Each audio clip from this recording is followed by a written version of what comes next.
Chapter 19. From the day when Pierre, after leaving the Rostovs with Natasha's grateful look fresh in his mind, had gazed at the comet that seemed to be fixed in the sky and felt that something new was appearing on his own horizon, from that day the problem of the vanity and uselessness of all earthly things, that had incessantly tormented him, no longer presented itself.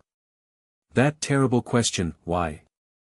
Wherefore, which had come to him amid every occupation, was now replaced, not by another question or by a reply to the former question, but by her image. When he listened to, or himself took part in, trivial conversations, when he read or heard of human baseness or folly, he was not horrified as formerly, and did not ask himself why men struggled so about these things when all is so transient and incomprehensible, but he remembered her as he had last seen her, and all his doubts vanished, not because she had answered the questions that had haunted him, but because his conception of her transferred him instantly to another, a brighter, realm of spiritual activity in which no one could be justified or guilty, a realm of beauty and love which it was worth living for. Whatever worldly baseness presented itself to him, he said to himself. Well, supposing N has swindled the country and the Tsar, and the country and the Tsar confer honors upon him, what does that matter? She smiled at me yesterday and asked me to come again, and I love her, and no one will ever know it. And his soul felt calm and peaceful. Pierre still went into society, drank as much and led the same idle and dissipated life, because besides the hours he spent at the Rostovs there were other hours he had to spend somehow, and the habits and acquaintances he had made in Moscow formed a current that bore him along irresistibly. But latterly, when more and more disquieting reports came from the seat of war and Natasha's health began to improve and she no longer aroused in him the former feeling of careful pity, an ever-increasing restlessness, which he could not explain, took possession of him. He felt that the condition he was in could not continue long, that a catastrophe was coming which would change his whole life, and he impatiently sought everywhere for signs of that approaching catastrophe. One of his brother Masons had revealed to Pierre the following prophecy concerning Napoleon, drawn from the Revelation of St. John. In chapter 13, verse 18, of the Apocalypse, it is said, "Here is wisdom. Let him that hath understanding count the number of the beast, for it is the number of a man, and his number is 666. And in the 5th verse of the same chapter, "And there was given unto him a mouth speaking great things and blasphemies, and power was given unto him to continue 42 months. The French alphabet, written out with the same numerical values as the Hebrew, in which the first 9 letters denote units and the others tens, will have the following significance. A B C D E F G H I K 1 2 3 4 5 6 7 8 9 10 L M N O P Q R S 20 30 40 50 60 70 80 90 T U V W X Y 100 trillion 110 billion 120 million 130,000 140 150 Z 160. Writing the words l'Empereur Napoleon in numbers, it appears that the sum of them is 666, and that Napoleon was therefore the beast foretold in the Apocalypse. Moreover, by applying the same system to the words 42, asterisk which was the term allowed to the beast that spoke great things and blasphemies, the same number 666 was obtained, from which it followed that the limit fixed for Napoleon's power had come in the year 1812 when the French emperor was 42. This prophecy pleased Pierre very much and he often asked himself what would put an end to the power of the beast, that is, of Napoleon, and tried by the same system of using letters as numbers and adding them up, to find an answer to the question that engrossed him. He wrote the words l'Empereur Alexander, la nation russe and added up their numbers, but the sums were either more or less than 666. Once when making such calculations he wrote down his own name in French, Comte Pierre Besuhoff, but the sum of the numbers did not come right. Then he changed the spelling, substituting a z for the s and adding de and the article lo, still without obtaining the desired result. Then it occurred to him, if the answer to the question were contained in his name, his nationality would also be given in the answer. So he wrote Le Russe Besuhoff and adding up the numbers got 671. This was only 5 too much, and 5 was represented by e, the very letter elided from the article lo before the word emperor. By omitting the e, though incorrectly, Pierre got the answer he sought. Russe Besuhoff made 666. This discovery excited him. How, or by what means, he was connected with the great event foretold in the Apocalypse he did not know, but he did not doubt that connection for a moment.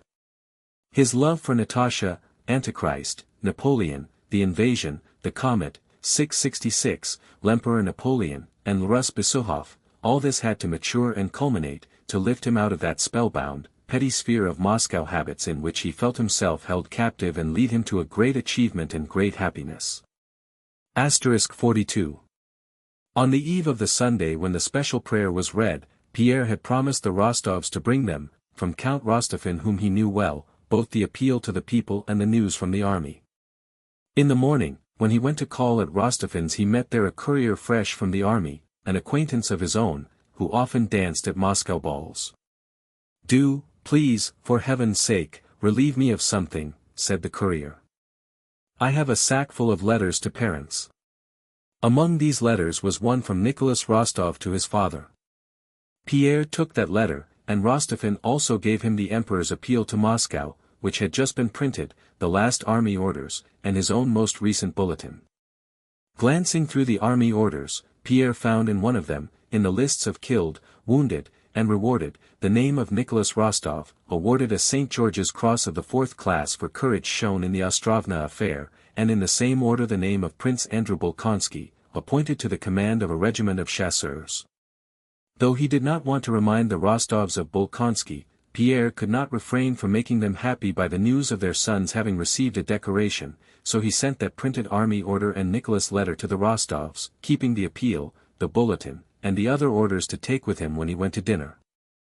His conversation with Count Rostophin and the latter's tone of anxious hurry, the meeting with the courier who talked casually of how badly things were going in the army, the rumors of the discovery of spies in Moscow and of a leaflet in circulation stating that Napoleon promised to be in both the Russian capitals by the autumn, and the talk of the emperor's being expected to arrive next day, all aroused with fresh force that feeling of agitation and expectation in Pierre which he had been conscious of ever since the appearance of the comet, and especially since the beginning of the war. He had long been thinking of entering the army and would have done so had he not been hindered, first, by his membership of the Society of Freemasons to which he was bound by oath and which preached perpetual peace and the abolition of war, and secondly, by the fact that when he saw the great mass of Muscovites who had donned uniform and were talking patriotism, he somehow felt ashamed to take the step.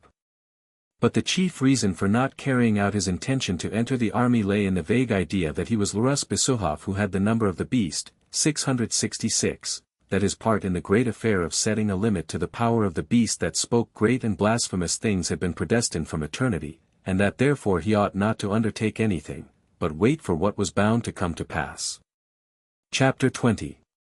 A few intimate friends were dining with the Rostovs that day, as usual on Sundays. Pierre came early so as to find them alone. He had grown so stout this year that he would have been abnormal had he not been so tall, so broad of limb, and so strong that he carried his bulk with evident ease. He went up the stairs, puffing and muttering something. His coachman did not even ask whether he was to wait. He knew that when his master was at the Rostovs he stayed till midnight. The Rostovs' footman rushed eagerly forward to help him off with his cloak and take his hat and stick. Pierre, from club habit, always left both hat and stick in the anteroom. The first person he saw in the house was Natasha. Even before he saw her, while taking off his cloak, he heard her. She was practicing solfa exercises in the music room. He knew that she had not sung since her illness, and so the sound of her voice surprised and delighted him. He opened the door softly and saw her, in the lilac dress she had worn at church, walking about the room singing. She had her back to him when he opened the door, but when, turning quickly, she saw his broad, surprised face, she blushed and came rapidly up to him. "I want to try to sing again," she said, adding as if by way of excuse, "It is, at least, something to do." "That's capital. How glad I am you've come. I am so happy today," she said, with the old animation Pierre had not seen in her for a long time. "You know Nicholas has received a St. George's Cross. I am so proud of him." "Oh yes, I sent that announcement. But I don't want to interrupt you," he added, and was about to go to the drawing room. Natasha stopped him. "Count, is it wrong of me to sing?" she said blushing, and fixing her eyes inquiringly on him. "No. Why should it be? On the contrary. But why do you ask me?" "I don't know myself," Natasha answered quickly, "but I should not like to do anything you disapproved of. I believe in you completely. You don't know how important you are to me, how much you've done for me." She spoke rapidly and did not notice how Pierre flushed at her words. "I saw in that same army order that he, Bolkonsky," she whispered the name hastily, "is in Russia, and in the army again. What do you think?" She was speaking hurriedly, evidently afraid her strength might fail her. "Will he ever forgive me? Will he not always have a bitter feeling toward me? What do you think? What do you think?" "I think," Pierre replied, "that he has nothing to forgive. If I were in his place." By association of ideas, Pierre was at once carried back to the day when, trying to comfort her, he had said that if he were not himself but the best man in the world and free, he would ask on his knees for her hand, and the same feeling of pity, tenderness, and love took possession of him and the same words rose to his lips. But she did not give him time to say them. "Yes, you," she said, uttering the word "you" rapturously, "that's a different thing. I know no one kinder, more generous, or better than you, nobody could be. Had you not been there then, and now too, I don't know what would have become of me, because—" Tears suddenly rose in her eyes, she turned away, lifted her music before her eyes, began singing again, and again began walking up and down the room. Just then Petya came running in from the drawing-room. Petya was now a handsome rosy lad of 15 with full red lips and resembled Natasha. He was preparing to enter the university, but he and his friend Obolensky had lately, in secret, agreed to join the Hussars. Petya had come rushing out to talk to his namesake about this affair. He had asked Pierre to find out whether he would be accepted in the Hussars. Pierre walked up and down the drawing-room, not listening to what Petya was saying. Petya pulled him by the arm to attract his attention. "Well, what about my plan?" "Peter Kirillik, for heaven's sake. You are my only hope," said Petya. "Oh yes, your plan. To join the Hussars. I'll mention it, I'll bring it all up today." "Well, mon cher, have you got the manifesto?" asked the old count. "The countess has been to mass at the Razumovskys and heard the new prayer. She says it's very fine." "Yes, I've got it," said Pierre. "The emperor is to be here tomorrow, there's to be an extraordinary meeting of the nobility, and they are talking of a levy of 10 men per 1,000. Oh yes, let me congratulate you." Yes, thank God." "Well, and what news from the army?" "We are again retreating. They say we're already near Smolensk," replied Pierre. Oh Lord," exclaimed the count. "Where is the manifesto? The emperor's appeal?" "Oh yes." Pierre began feeling in his pockets for the papers, but could not find them. Still slapping his pockets, he kissed the hand of the countess who entered the room and glanced uneasily around, evidently expecting Natasha, who had left off singing but had not yet come into the drawing-room. "On my word, I don't know what I've done with it," he said. "There he is, always losing everything," remarked the countess. Natasha entered with a softened and agitated expression of face and sat down looking silently at Pierre. As soon as she entered, Pierre's features, which had been gloomy, suddenly lighted up, and while still searching for the papers he glanced at her several times. "No, really. I'll drive home, I must have left them there." "I'll certainly. But you'll be late for dinner." "Oh. And my coachman has gone." But Sonia, who had gone to look for the papers in the anteroom, had found them in Pierre's hat, where he had carefully tucked them under the lining. Pierre was about to begin reading. "No, after dinner," said the old count, evidently expecting much enjoyment from that reading. At dinner, at which champagne was drunk to the health of the new Chevalier of St. George, Shinshin told them the town news, of the illness of the old Georgian princess, of Métivier's disappearance from Moscow, and of how some German fellow had been brought to Rostofan and accused of being a French spy, so Count Rostophin had told the story, and how Rostophin let him go and assured the people that he was not a spy at all, but only an old German ruin. "People are being arrested," said the Count. "I've told the Countess she should not speak French so much. It's not the time for it now." "And have you heard?" Shinshin asked. "Prince Golitsyn has engaged a master to teach him Russian. It is becoming dangerous to speak French in the streets." "And how about you, Count Peter Kirillik? If they call up the militia, you too will have to mount a horse," remarked the old count, addressing Pierre. Pierre had been silent and preoccupied all through dinner, seeming not to grasp what was said. He looked at the count. "Oh yes, the war," he said. "No. What sort of warrior should I make? And yet everything is so strange, so strange. I can't make it out. I don't know, I am very far from having military tastes, but in these times no one can answer for himself." After dinner the count settled himself comfortably in an easy chair and with a serious face asked Sonia, who was considered an excellent reader, to read the appeal. "To Moscow, our ancient capital. The enemy has entered the borders of Russia with immense forces. He comes to despoil our beloved country." Sonia read painstakingly in her high-pitched voice.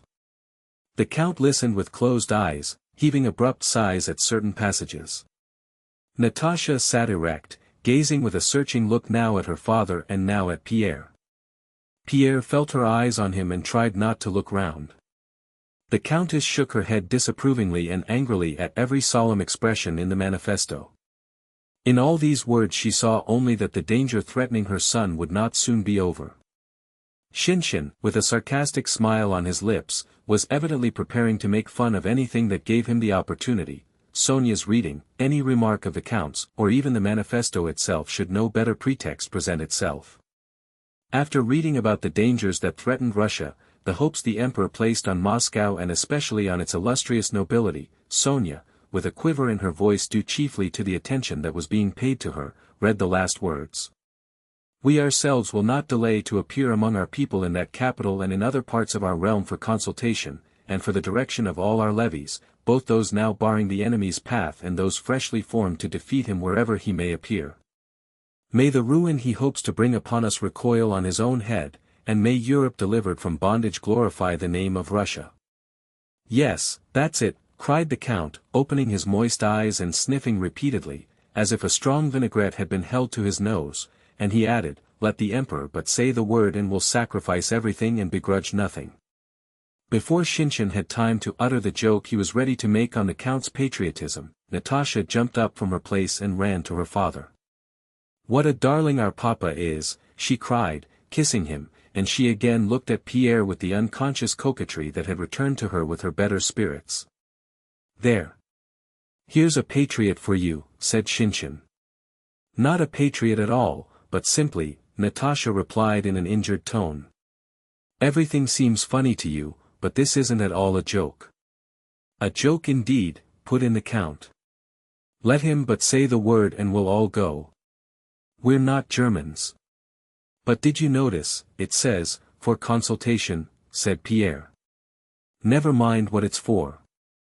At this moment, Petya, to whom nobody was paying any attention, came up to his father with a very flushed face and said in his breaking voice that was now deep and now shrill. "Well, Papa, I tell you definitely, and Mama too, it's as you please, but I say definitely that you must let me enter the army, because I can't, that's all." The countess, in dismay, looked up to heaven, clasped her hands, and turned angrily to her husband. "That comes of your talking," said she. But the count had already recovered from his excitement. "Come, come," said he. "Here's a fine warrior." "No. Nonsense. You must study." "It's not nonsense, Papa. Fedya Obolensky is younger than I, and he's going too. Besides, all the same I can't study now when," Petya stopped short, flushed till he perspired, but still got out the words, "when our fatherland is in danger." That'll do, nonsense. But you said yourself that we would sacrifice everything." "Petya. Be quiet, I tell you," cried the count, with a glance at his wife, who had turned pale and was staring fixedly at her son. And I tell you, Peter Kirillik here will also tell you. Nonsense, I tell you. Your mother's milk has hardly dried on your lips and you want to go into the army. There, I tell you, and the count moved to go out of the room, taking the papers, probably to reread them in his study before having a nap. Well, Peter Kirillik, let's go and have a smoke, he said. Pierre was agitated and undecided. Natasha's unwontedly brilliant eyes, continually glancing at him with a more than cordial look, had reduced him to this condition. No, I think I'll go home. Home? Why, you meant to spend the evening with us. You don't often come nowadays as it is, and this girl of mine, said the count good-naturedly, pointing to Natasha, only brightens up when you're here. Yes, I had forgotten. I really must go home, business, said Pierre hurriedly. Well, then, au revoir, said the count, and went out of the room. Why are you going? Why are you upset? Asked Natasha, and she looked challengingly into Pierre's eyes. Because I love you, was what he wanted to say, but he did not say it, and only blushed till the tears came, and lowered his eyes. Because it is better for me to come less often, because. No, simply I have business. Why? No, tell me. Natasha began resolutely and suddenly stopped. They looked at each other with dismayed and embarrassed faces. He tried to smile but could not, his smile expressed suffering, and he silently kissed her hand and went out. Pierre made up his mind not to go to the Rostovs any more.